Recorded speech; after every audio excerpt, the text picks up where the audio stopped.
Hi hello friends, welcome to my channel Prasad Monika. So movie రివ్యూలోకి వెళ్ళిపోదండి. Maargan so చాలా అంటే చాలా డిఫరెంట్గా ఉందన్నమాట ఈ మూవీ. మన విజయ్ ఆంటనీ గారిది. సో ఒక డిఫరెంట్ దీంట్లో క్యారెక్టర్ అయితే చేశారు మన విజయ్ ఆంటనీ గారు. సో ఒక సీరియల్ కిల్లర్ గురించి మాత్రం మూవీ అయితే తెలుస్తుంది. సో సీరియల్ కిల్లర్ అమ్మాయిల్ని చంపుతూ వస్తాడనమాట. సో ఆ ఎంక్వైరీలోనే మన విజయ్ ఆంటనీ గారు కూడా సీరియల్ కిల్లర్ని దొరికినాక ఫైటింగ్లో మన విజయ్ ఆంటనీ కూడా ఇంజెక్ట్ చేస్తారన్నమాట.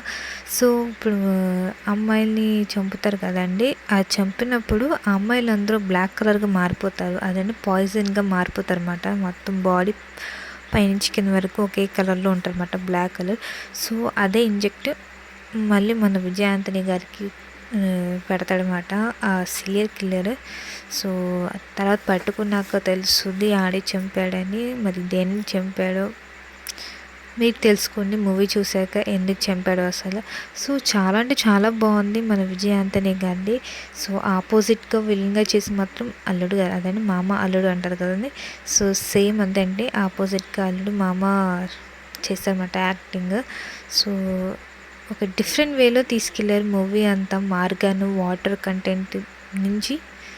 సో ఇది అండి, నాకైతే బాగా నచ్చింది మూవీ అయితే.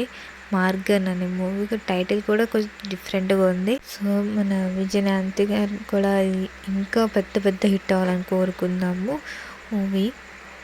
సో ఇది నా రివ్యూ. సో మీకు ఎలా అనిపించిందో మూవీ చూసాక సో కామెంట్ బాక్స్లో పెట్టండి మీకు ఎలా అనిపించిందో మన విజయ్ ఆంటనీ గారిది. ఇది నా రివ్యూ అండి. నెక్స్ట్ వీడియో కలుద్దాం. Take care, bye.